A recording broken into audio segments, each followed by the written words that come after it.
2025ရဲ့နှစ်လယ်ပိုင်းကိုလည်းရောက်ခဲ့ပြီ။ကျောင်းတွေအဖွဲ့အစည်းတွေရဲ့စာကြီးတိုက်တွေမှာစာအုပ်စာတမ်းတွေနဲ့စီမံခန့်ခွဲနေရတော့မဲဆိုရင်တော့မိတ်ဆွေကယူဆလို့ရပါတယ်။အဲ့လိုမျိုးတော့မကြလေအောင် online library management system တစ်ခုဖြစ်တဲ့ library edge နဲ့ကျွန်တော်မိတ်ဆက်ပေးခြင်းတယ်ပေါ့နော်။သူရဲ့ website လေးကတော့ libraryedge.net ဖြစ်ပါတယ်။အဲ့တော့ဒီ library edge မှာကျွန်တော်ဘာလုပ်လို့ရလဲဆိုတော့ကျွန်တော်တို့ရဲ့စာအုပ်စာရင်းစရာတွေကိုဒီမှာလာပြီးတော့ထည့်လို့ရမယ်။ကျောင်းသားကျောင်းသူတွေနဲ့ library စာအုပ်တွေကိုကျွန်တော်တို့ကငှားရမ်းခြင်းပြုလုပ်တဲ့နေရာမှာလဲကျွန်တော်တို့ system တွေပါဝင်နေပေါ့နော်။နောက်တစ်ခုကျွန်တော်တို့ကဒီ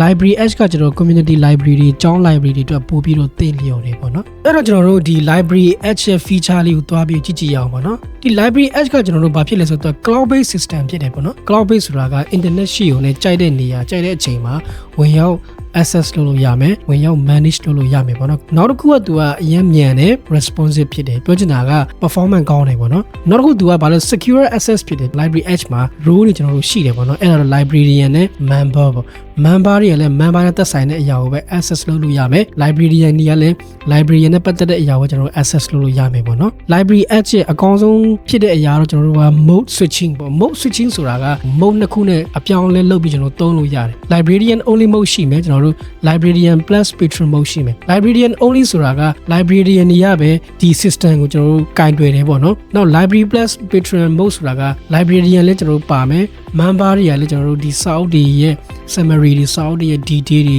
ပြီးရင်ဖုန်းကနေပြီးကျွန်တော်တို့ကဝင်ရောက် access လုပ်ပြီးတော့ငှားရမ်းလို့ရမယ်ဆိုတဲ့ပုံစံပေါ့နော်နောက်ကကျွန်တော်တို့က librarian approval ပေါ့ကျွန်တော်စာအုပ်ငှားတိုင်းစာအုပ်ပြန်အတိုင်းမှာကျွန်တော်တို့က librarian က approve လုပ်တယ် librarian က approve ပေးရမယ်ပေါ့နော်နောက်တစ်ခုကျွန်တော်တို့ကစာအုပ်တွေကိုထည့်တဲ့ချိန်မှာလည်းကျွန်တော်တို့ ISBN number တွေနဲ့ search လုပ်လို့ရမယ် barcode scan လုပ်လို့ရမယ်ပေါ့ကြည့် ISBN number စာအုပ်မရှိတဲ့ manually ကျွန်တော်တို့စာအုပ်တွေရဲ့ record တွေကိုထည့်လို့ရမယ်ပေါ့နော်သူက community base လည်းဖြစ်တယ်မြန်မာနိုင်ငံရဲ့ library management system ကိုသူကတိုးတက်စေချင်တဲ့အတွက်ကြောင့် loss သူက free ပေးထားတယ်ပေါ့နော်နောက်တစ်ခုကကျွန်တော်တို့ဒီမှာဆိုရင် library member cap ပေါ့နော်ဒါကတော့သူက sample ပေးထားတာပေါ့ဆိုပါစို့ကျွန်တော်တို့မှာအကြောင်းတစ်ကြောင်းရှိတယ်ပေါ့နော်အဲအကြောင်းတစ်ကြောင်းရဲ့ library မှာကျွန်တော်တို့က member တွေထည့်ထားတယ်အဲ့ဒီ member တွေကစာအုပ်တွေငှားတဲ့ချိန်စာအုပ်ပြန်အပ်တဲ့ချိန်မှာ member ကတ်တွေယူလာမယ်ပေါ့နော် member တဦးချင်းစီတိုင်းကလည်းသူတို့မှာမတူညီတဲ့ကိုယ်နံပါတ်တွေရှိတယ်ဒါတော့ကျွန်တော်တို့က library edge ရဲ့ library management system အကြောင်းကျွန်တော်ရှင်းပြခဲ့တာပေါ့နော်နောက်ဗီဒီယိုမှာကျွန်တော်ကဒီ library edge မှာကျွန်တော်တို့ရဲ့ library ကိုယ်ပိုင်ကျောင်းအတွက် library ကျွန်တော်တို့စပြီးတော့ blue register လုပ်မလဲဆိုတာကိုကျွန်တော်ရှင်းပြပေးမယ်ပေါ့နော် thank you ပါအားလုံး